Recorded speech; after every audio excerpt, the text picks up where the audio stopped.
The Doomsday Machine, written by science fiction novelist Norman Spinrad, is a tense, fast-paced script laced with guilt and obsession.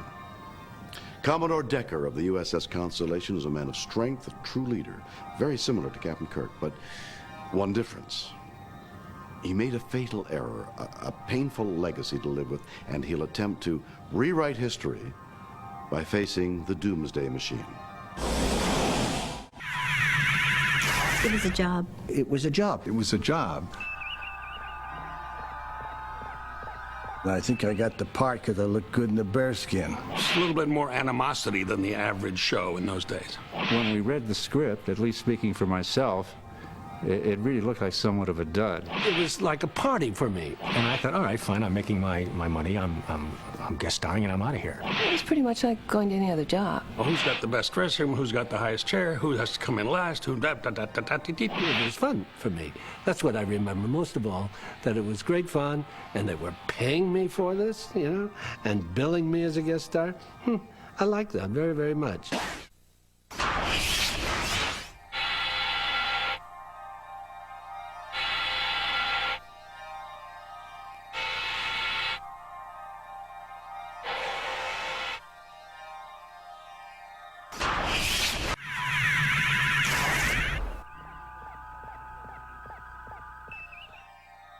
The Doomsday Machine, because William Wyndham was in it, and he's one of the best character actors in the business.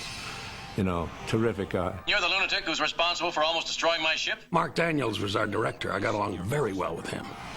And in the, quote, pivotal scene of me going bananas, he said, Bill, I don't know what the hell to do with this.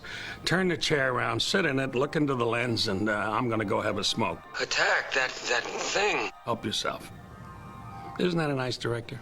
They say there's no devil, Jim. But there is. Right out of hell, I saw it. So they cut up what they needed, and that's the show. Oh, how did you do that? Oh, my goodness. It was scattergun. Shoot it all. You know, you gave them, what, 11 minutes, and they used 1.5. Matt, where's your crew? On the third planet. There is no third planet. Don't you think I know that? There was, but not anymore.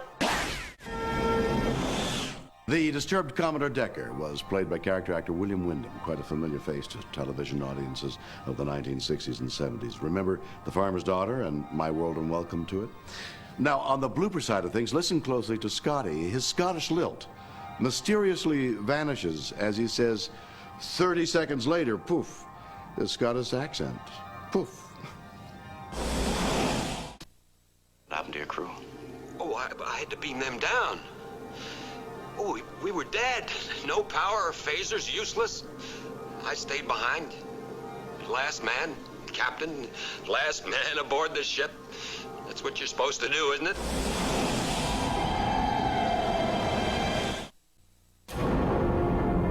I'm a doctor, not an engineer.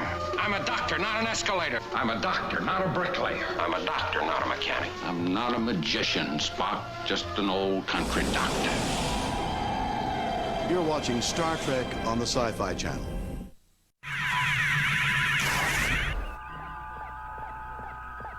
But don't you understand? We've got to destroy it. The Star Trek people, they know your home address, how many brothers and sisters you have, how much education, have you been to Europe? They know everything about you. There's nothing they don't know, and all they really want is a signature and a little chat about the Doomsday Machine and how did you do it type of thing. So they're fabulous people, and I owe them that much.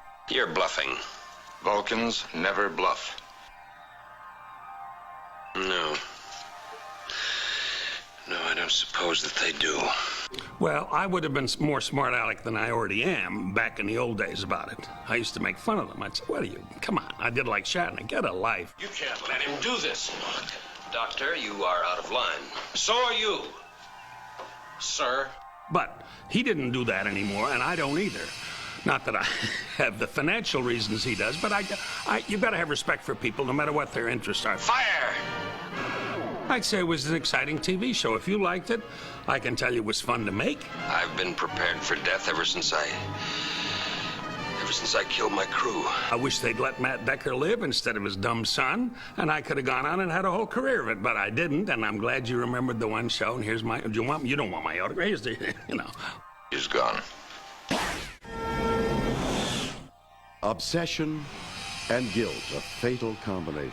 It's not hard to imagine James Kirk in the same situation as Decker. An explorer on a mission of discovery is always in a high-risk situation where anything can happen. It's where the slightest error in judgment can be deadly. Knowledge comes at a high price, one that Commodore Decker was forced to pay.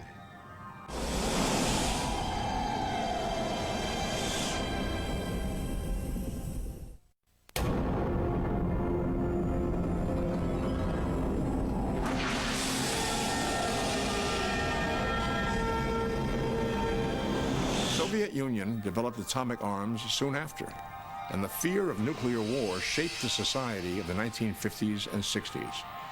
Fallout shelters were built as part of many homes.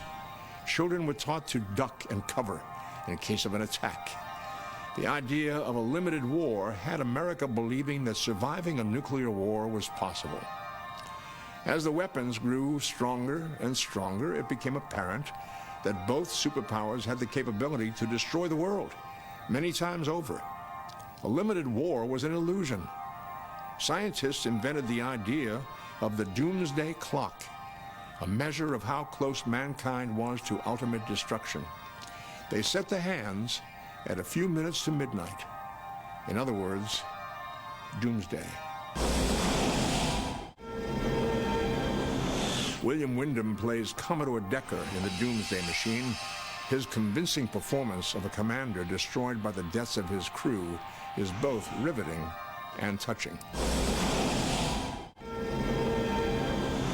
Captain Ahab's pursuit of the elusive white whale, Moby Dick, was an obsession that cost him his leg, his ship, and eventually his life and the lives of most of his crew. Commodore Decker's pursuit of the Doomsday Machine is drawn directly from the Herman Melville classic.